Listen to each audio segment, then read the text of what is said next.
Nathalie Croiset.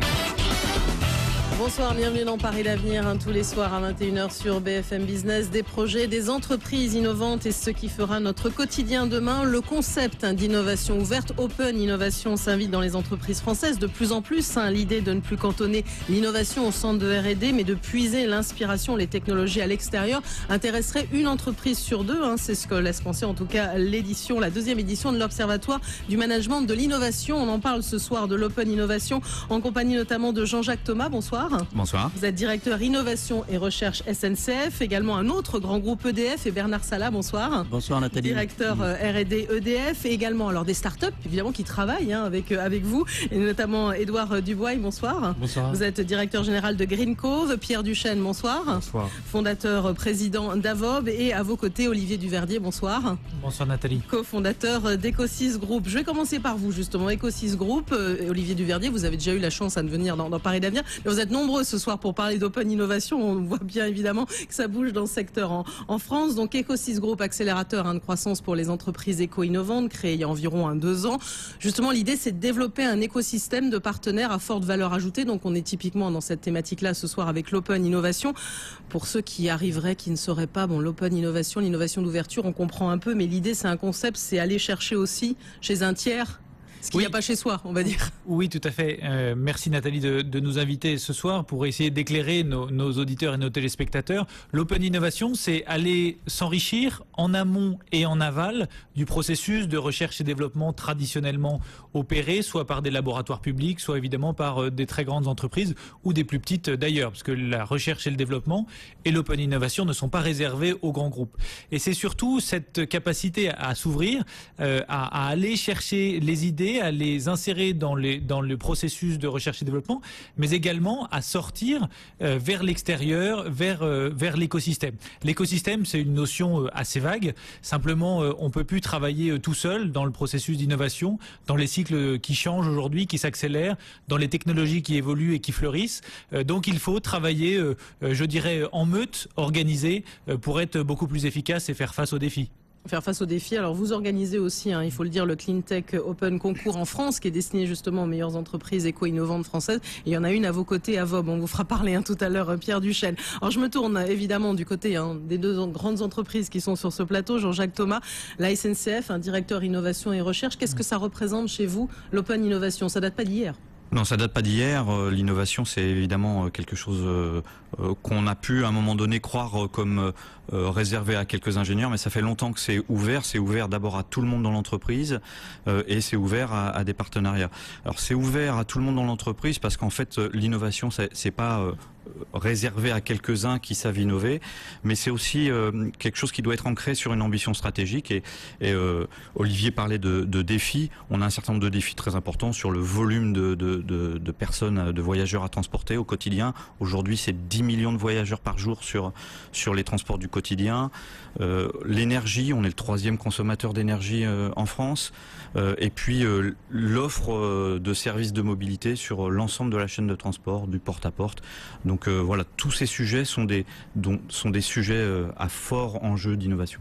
Et offre de mobilité, vous en parlez des services de mobilité, et typiquement voilà à vos côtés, voilà. Green Cove, on comprend aussi l'intérêt de travailler en partenariat avec vous, donc Édouard Dubois, et donc Green Cove, opérateur de covoiturage, créé il y a presque 10 ans maintenant. 2003. Ouais. 2003, vous êtes du côté de Montigny-le-Bretonneux et vous exploitez le site 123voiture.com, première plateforme de covoiturage. 123voiture.com. Oui, c'est ça. On a 2 métiers, un premier qui est C2C, avec 123voiture.com.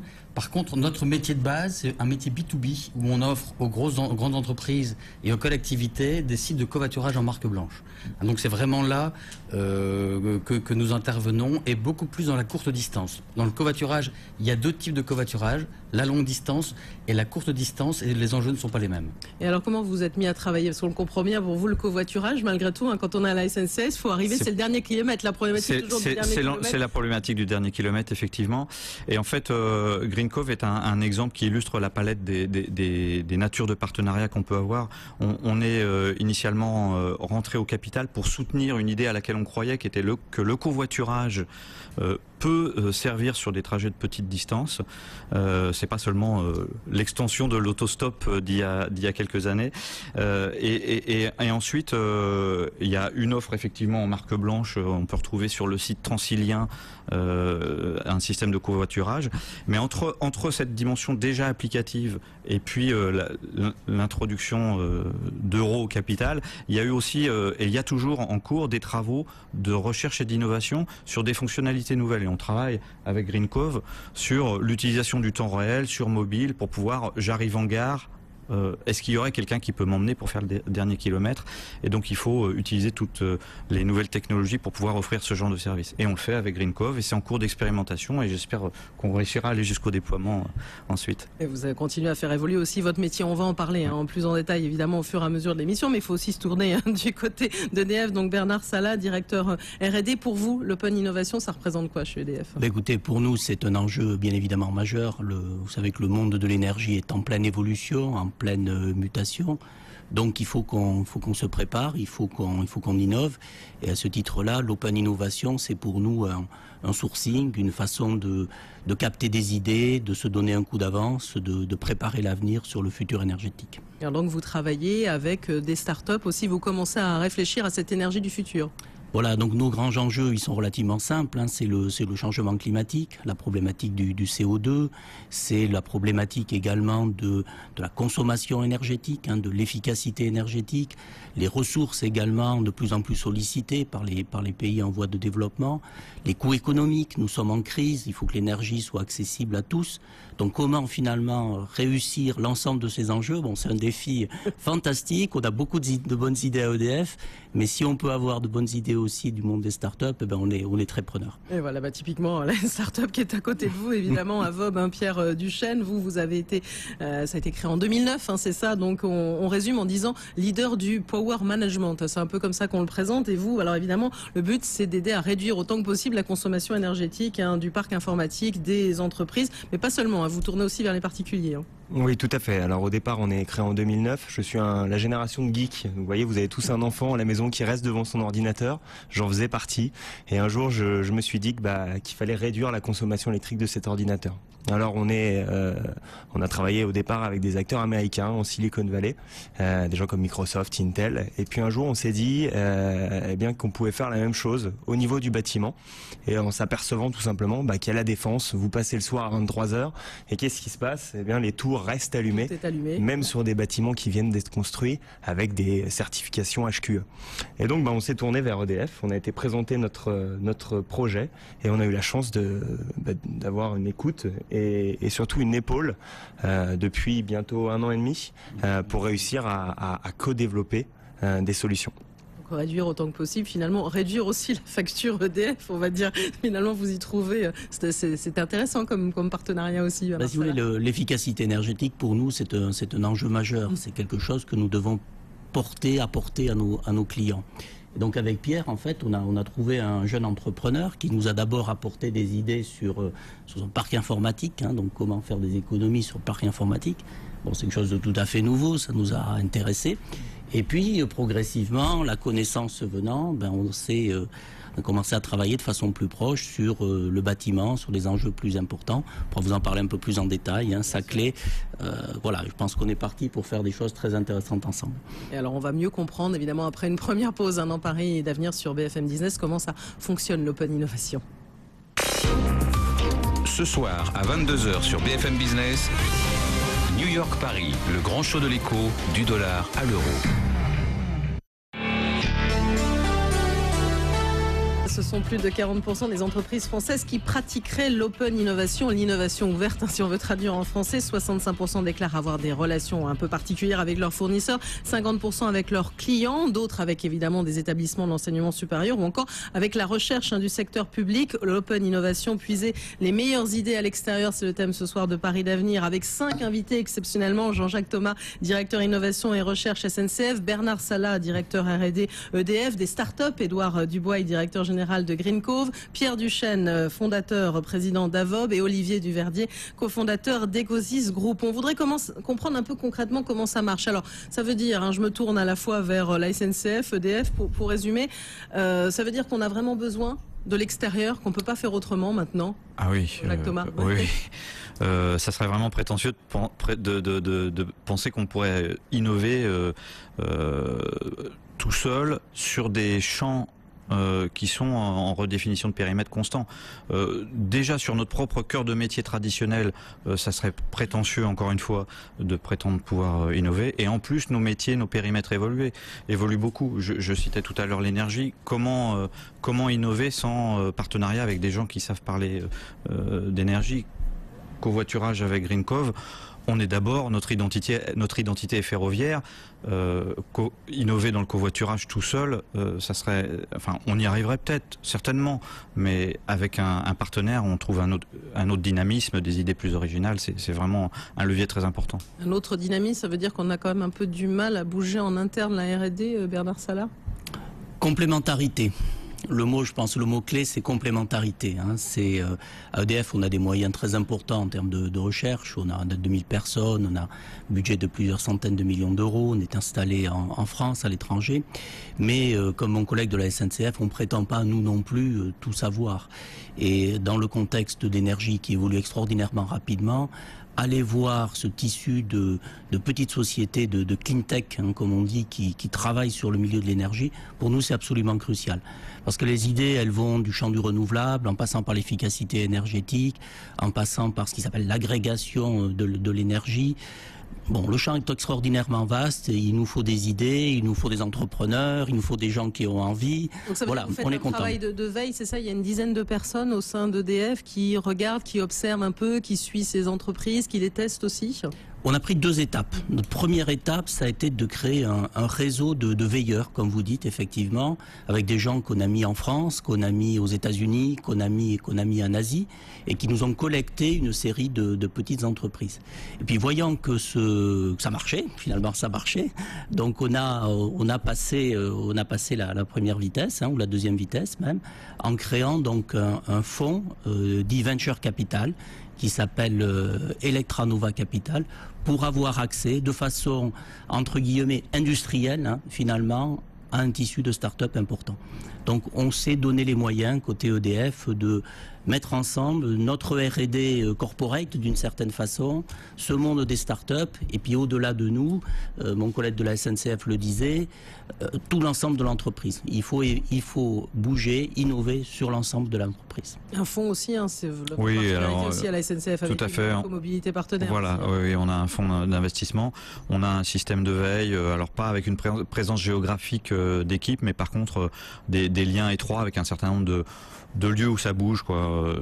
En ce moment, on travaille beaucoup avec le Massachusetts Institute of Technology à Boston. On travaille aussi avec les grandes universités françaises, les lieux où des startups naissent. Moins connus, mais on est aussi partenaire de la pépinière d'entreprise Le Camping, qui est à Paris, et dans lesquels un certain nombre de petites startups émergent sur l'utilisation notamment de nouvelles technologies. Donc c'est vraiment être là où ça bouge pour attraper les idées qui sont en cohérence avec nos axes stratégiques. Alors attraper les idées, puis j'imagine que pour les startups qui sont présentes, et notamment Édouard Dubois, c'est évidemment stratégique d'aller se tourner quand même vers un grand groupe. Bien sûr. Pour 2 raisons. La complémentarité que monsieur évoquait tout à l'heure, elle est réelle aussi chez nous. Dans le processus de discernement des technologies, c'est intéressant de pouvoir compter sur les gens de la SNCF. Et il y a un aspect business aussi qui est important, accélérateur de business. C'est-à-dire que on a la chance d'avoir le fonds Ecomobilité Partenaire. Et donc, non seulement dans le quotidien du discernement technologique, ils sont là, mais également pour nous amener à des possibilités de déployer nos solutions. Monsieur Thomas parlait du Transilien, mais il y a des TER, on a d'autres projets également, donc qui nous permet d'expérimenter dans le réel ces notions-là. Et de voir à plus grande échelle. Typiquement, c'est aussi la même chose pour vous, du côté d'Avob, Pierre Duchesne. Alors tout à fait. L'important pour nous, c'était d'avoir quelqu'un qui est... je prends souvent l'exemple, en fait. Nous, on est un petit ULM et on est à la recherche d'un porte-avions. Enfin, désolé pour le porte-avions. Mais parfois, les ULM se posent sur les porte-avions. Hein. Tout à fait. On peut en mettre beaucoup aussi sur le porte-avions. Voilà. Et donc, on cherchait quelqu'un qui a une base client installée très importante, qui connaît son métier, qui a une capacité d'R&D importante aussi. Et puis surtout, on cherchait un site pilote. Et là, on l'a trouvé. C'est un site qui va être en construction sur Saclay, qui va devenir une espèce de Silicon Valley à la française. Je pense qu'il y a un sujet dessus. Mais en tout cas, on cherchait des gens qui sont capables de nous accompagner depuis la R&D jusqu'à la mise en marché. Et surtout, on espère à un moment avoir une offre commerciale conjointe pour être capable d'avoir... Vous apporte l'argent aussi, quelque part, les moyens financiers. On le voit bien à travers les fonds. Hein. Ça, c'est crucial. C'est le nerf de la guerre. Alors, EDF n'a pas investi chez nous, je souhaite le dire. Cependant, il faut le préciser.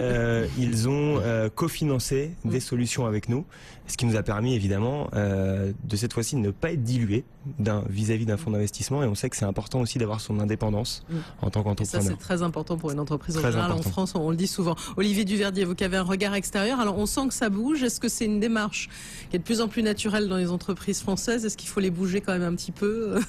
Alors oui, il faut les bouger et puis il faut des traducteurs parce que l'open innovation, on a parlé beaucoup de grands groupes et de start-up, mais ce n'est pas uniquement ça. Non, il y a une collaboration de plus en plus importante et bien comprise par les entreprises avec les acteurs publics, avec d'autres PME, avec le monde académique évidemment, avec l'étranger. Donc il faut mieux comprendre son écosystème et c'est une des grandes difficultés. Quand on sort de chez soi, on est un peu perdu. Donc il faut effectivement concevoir cet écosystème, il faut, je dirais, le dessiner pour mieux le comprendre, mieux l'appréhender. Et ça, c'est effectivement extrêmement important. Et puis après, quand on sort de ces bases, comme je le disais, il faut effectivement savoir ce que l'on peut partager. C'est pas naturel pour un groupe, pour des groupes qui viennent de mondes organisés, centralisés, si je puis dire, d'avoir l'humilité, d'aller chercher des solutions à l'extérieur, parce que finalement, on n'a pas, comme le disait Jean-Jacques Thomas, toujours les moyens de chercher tous azimuts, parce que finalement, on ne sait pas très bien d'où viendra la mutation par définition.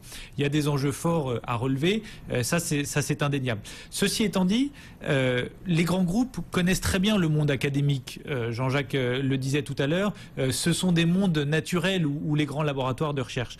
Le monde des startups est un monde beaucoup plus compliqué à appréhender, parfois à l'opposé des business models traditionnels ou des métiers traditionnellement opérés par ces grands industriels. Donc il y a des petites périodes d'ajustement. Parfois les petits expliquent aux grands comment ils devraient faire et les grands expliquent qu'ils sont là depuis très longtemps et que le monde marchait bien depuis quelques dizaines ou centaines d'années et donc ça n'était pas exactement ainsi. Je vois mes camarades qui sourient. Ça va lancer le débat. Une question sur l'idée. C'est vrai, souvent, malheureusement, en France, on oppose un peu les grands et les petits. Donc ça... 21h, 22h, BFM Business, Paris d'avenir, Nathalie Croiset. Le concept d'éco et d'open innovation n'a pas l'air si facile que ça à définir parce que pour certains Français, ils sont 66% à affirmer que 10% de leurs nouveaux produits ou services ont bénéficié de cette démarche d'open innovation. Aux États-Unis, beaucoup moins. Les entreprises américaines disent que c'est environ 3,3% des produits. Ce sont des chiffres très précis. Alors, on voit bien que c'est difficile un petit peu parfois pour définir l'open innovation, l'innovation d'ouverture, mais en tout cas de plus en plus d'entreprises s'y mettent. Puiser les meilleures idées à l'extérieur, c'est le thème ce soir de Paris d'avenir avec Jean-Jacques Thomas, directeur innovation et recherche SNCF, Bernard Salat, directeur R&D EDF, également des startups présentes sur ce plateau, Édouard Dubois, directeur général de Green Cove, vous c'est du côté de la SNCF que vous travaillez, opérateur de covoiturage, Pierre Duchesne, fondateur, président d'Avob, leader du Power Management. Pour résumer, vous êtes aussi un lauréat 2010 du Clean Tech Open France et justement c'est ce que vous organisez, Olivier Duverdier, cofondateur d'Ecosys Group, accélérateur de croissance pour les entreprises éco-innovantes. On en parlait un petit peu, le sujet qui fâche avant de marquer la pause. C'est vrai que souvent, en France, on oppose un peu les petits et les grands avec l'idée que les grands veulent manger les petits et que voilà, c'est bien gentil d'aller chercher les startups, mais au bout du compte, on va les racheter, on va avoir l'idée finalement d'aller faire plus que puiser leurs idées. Comment vous réagissez, Bernard Salat, à cette idée ? Écoutez, je vais vous répondre par un exemple concret. Donc nous sommes en train de créer, nous avons créé un fonds d'investissement Electranova Capital. Et justement, pour prendre en compte ce souci des petites entreprises, nous avons fait en sorte que la société de gestion qui va piloter ce fonds, qui s'appelle ID Invest, soit une société indépendante et qui gère le portefeuille d'investissement de façon indépendante. nous définissons le périmètre des sociétés sur lesquelles il faut investir, mais c'est cette société qui va gérer de façon indépendante. Notre enjeu, en fait, c'est que les startups vivent, se développent, prospèrent, arrivent à obtenir des affaires parce que nous en avons besoin. Donc on comprend. Quand même parfois à l'idée de vous dire un jour ou l'autre, je pourrais peut-être la racheter cette entreprise. Et puis vous rachetez complémentarité. Complémentarité. L'idée, si vous voulez, qu'on peut avoir, c'est de démontrer, de faire des démonstrateurs, en fait, d'apporter, en fait, de prendre les idées de ces sociétés et avec elles de faire des démonstrateurs. Donc c'est du win-win, c'est du gagnant-gagnant. Nous les aidons à démontrer une idée grâce à nos moyens humains, nos moyens financiers, et en même temps pour elles constituent une référence permettant ensuite de vendre leurs produits. C'est ce que nous cherchons à faire. Ce que vous disiez, hein, Pierre Duchesne, dans l'idée aussi vous-même de rester indépendant. Voilà, je pense que vous n'avez pas dans l'idée tout de suite de vous faire manger. Oui, alors quand Olivier Duverdet nous a mis en rencontre, en fait, nous a fait rencontrer EDF, c'est vrai qu'on avait un peu peur. Comme quoi, voilà, il y a vraiment cette idée-là quand même. Ouh là là, tu sais, chez SNCF, on a tué l'aérotrain, puis chez EDF, il y a eu d'autres histoires. Et en fait, on s'est aperçu que déjà, premièrement, EDF n'est pas un éditeur de logiciels. Ils nous l'ont dit assez clairement. On s'est senti assez rassuré là-dessus. Évidemment, bon, quand on rentre dans une phase de négociation, il y a des contrats qui font cette page-là avec des juristes. Ça peut faire un peu peur. Cependant, on a été vraiment accompagnés dans cette démarche-là. Et aujourd'hui, je suis assez fier d'être capable d'être indépendant et en même temps de pouvoir dire que je travaille avec EDF, ce qui est un peu unique sur le marché. Et quand je vais au Japon, au Brésil, au Canada, ou que je voyage tout autour de la planète, puisqu'on est présent dans 30 pays, eh bien, le fait de citer EDF, qui est quand même un des plus gros groupes énergéticiens au monde, ça m'ouvre d'autres portes. Exactement. Alors, évidemment, je vais faire réagir Jean-Jacques Thomas et la SNCF d'un autre côté. Oui. Alors effectivement, nous opposer, je pense que c'est un petit peu artificiel. Il y a d'abord des projets qui doivent vivre et exister par leur pertinence. Et vous en prenez aussi une part quand même à travers l'éco-mobilité. Ça ne veut pas dire pour autant que vous allez le manger. Voilà, non, il n'y a pas d'arrière-pensée. Il y a d'abord des projets à mener et le fonds, il sert aussi à soutenir ces projets. Je ne crois pas qu'il y ait de projet de racheter Green Cove aujourd'hui. Green Cove a un marché à part entière. Il y a aussi une complémentarité. On parlait de complémentarité tout à l'heure. Je pense que c'est la complémentarité de compétences que j'ai envie de mettre en avant, parce que cette complémentarité de compétences, elle dit bien deux choses. La première, c'est qu'à un moment donné, sur un domaine d'innovation, il y a une compétence particulière qu'on va aller chercher chez un partenaire qui va permettre de faire émerger l'idée.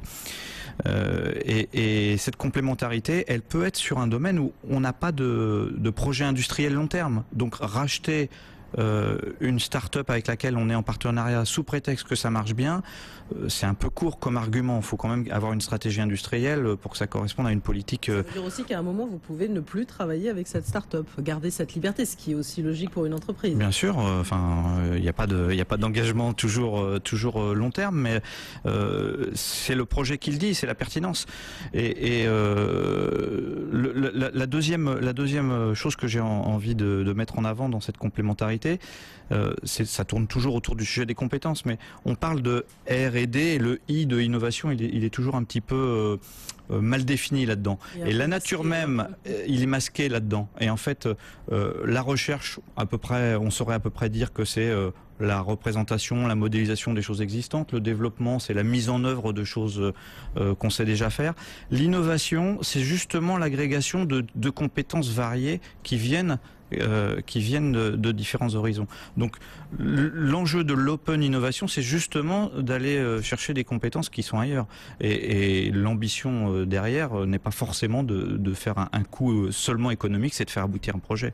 Édouard Dubois, vous n'allez pas me dire que vous avez eu peur d'être mangé, non? Vous êtes resté dans votre indépendance. Non, pas du tout. Ah, non, on est vraiment indépendant et on tient à le rester, de toutes les façons.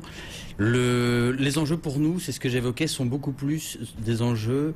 On est sur un marché qui n'est pas encore mature. hein. Donc on a vraiment besoin d'expérimenter. Il y a des comportements qui changent petit à petit, hein, dans tout ce qui est mobilité. On veut être, voilà. Et donc là-dessus, il y a vraiment des investissements de rupture qui vont être stratégiques. Et tout seul, on prendrait beaucoup de risques. Hein, donc c'est vraiment dans cette logique-là que nous on s'inscrit avec la SNCF. Alors on voit que ça bouge, Olivier Duverdier, mais quand même chacun se regarde encore un petit peu. Peut-être parfois aussi on pose la question, hein, de vol ou non de la propriété intellectuelle industrielle. Même parfois la peur peut-être de dépendre un peu trop des uns des autres, du savoir-faire des uns et des autres, non ? Oui, bah, le monde des affaires est compliqué pour tout le monde, hein, on ne va pas se raconter d'histoire.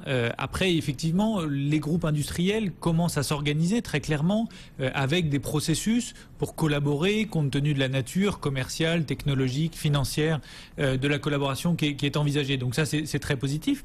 Et puis l'autre élément que je voulais aussi apporter, c'est que l'open innovation est une grande dynamique d'ouverture de l'entreprise qui a compris l'intérêt pour elle, et y compris d'économiser de l'argent puisque d'aller chercher les idées à l'extérieur, ça permet de gagner du temps et donc de l'argent.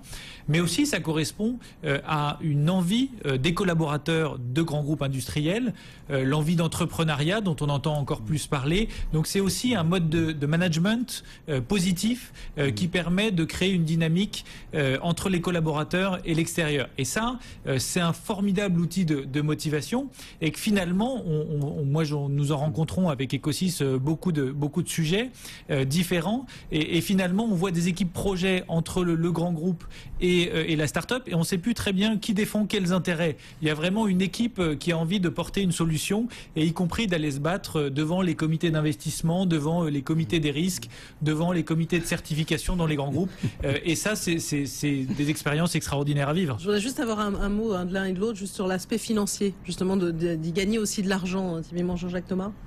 Ah oui, bien sûr, on fait pas.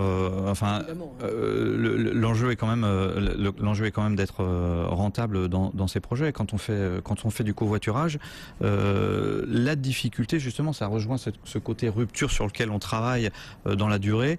La difficulté, c'est de trouver un modèle économique qui reste à inventer. Hein, donc ça rejoint le sujet de notre discussion tout à l'heure sur le modèle économique. Quelquefois, quand on est sur des choses vraiment nouvelles, le modèle économique reste à inventer. Mais il faut qu'il y en ait un. Bernard Salat. Oui, je crois que cette question du modèle économique est tout à fait pertinente. Notre exemple avec Avob, c'est le cas de Saclay. Donc vous savez sans doute que nous allons installer notre centre de recherche sur le plateau de Saclay. C'est 45 000 m² de bureaux. On va accueillir 1000 personnes sur le plateau, sur la commune de Palaiseau. Et Avob va nous aider finalement, va nous aider à mieux utiliser l'énergie sur ce bâtiment. Donc ce qui nous intéresse là, c'est véritablement la référence efficacité énergétique. On construit un centre de R&D, on veut être moderne, on va en faire une référence.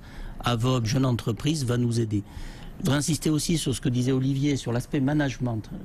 Une petite anecdote, on a invité Pierre dans une de nos réunions de direction. Il est venu présenter sa société, un pitch comme on dit.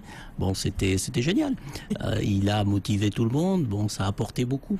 Donc l'argent c'est important, certes, les résultats sur l'efficacité aussi, mais les hommes finalement, ça motive beaucoup, ça crée du dynamisme. Bon, ça donne de l'air, c'est positif. Ça fait du sang plus jeune, on va dire. Alors donc, quelle perspective ce sera après une dernière pause, hein, dans Paris d'avenir sur BFM Business?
Mais puiser l'inspiration ou les technologies à l'extérieur intéresserait une entreprise sur deux au moins, hein, selon une enquête du cabinet Bearing Point. L'open innovation, l'innovation d'ouverture, on en parle ce soir dans Paris d'avenir. On va demander la conclusion des uns et des autres en commençant par les startups. Alors je crois que vous avez des belles perspectives quand même, Édouard Dubois et Green Cove, parce que donc vous êtes le directeur général. Je crois que tous les acteurs du secteur disent que d'ici à 2015, toute l'activité du covoiturage devrait largement tripler. On le voit, ça bouge. Maintenant, on a aussi finalement Autolib qui accélère le mouvement, en particulier à Paris, mais là on est sur un secteur très porteur. Oui, tout à fait. C'est le secteur de la mobilité douce d'une façon générale qui se développe, et un de nos enjeux justement c'est cette multimodalité, c'est de la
plus fluide. Et donc technologiquement, il faut absolument que, et donc avec la R&D de la SNCF, on travaille sur ces éléments-là et sur le temps réel. Donc ce sont vraiment... Avec le Transilien dont vous parliez en particulier, ces expériences comme d'autres, mais voilà. Oui, donc il faut rendre simple l'usage de la multimodalité pour demain. Donc vous allez continuer, j'imagine, plus que jamais à travailler avec la SNCF sur ces enjeux-là. Bien sûr. Du côté d'Avob, alors vous aussi, je crois que vous êtes en plein développement, Pierre Duchesne, parce que alors non seulement vous êtes sur tout ce qui est Green IT, mais aussi sur les smart grids. Enfin, vous êtes en train de vous diversifier. Ça fonctionne bien de travailler aussi avec EDF finalement. Oui, tout à fait. Alors on a un marché des smart grids, en tout cas de la console de gestion de l'énergie pour les bâtiments qui est aux alentours de 6,8 milliards.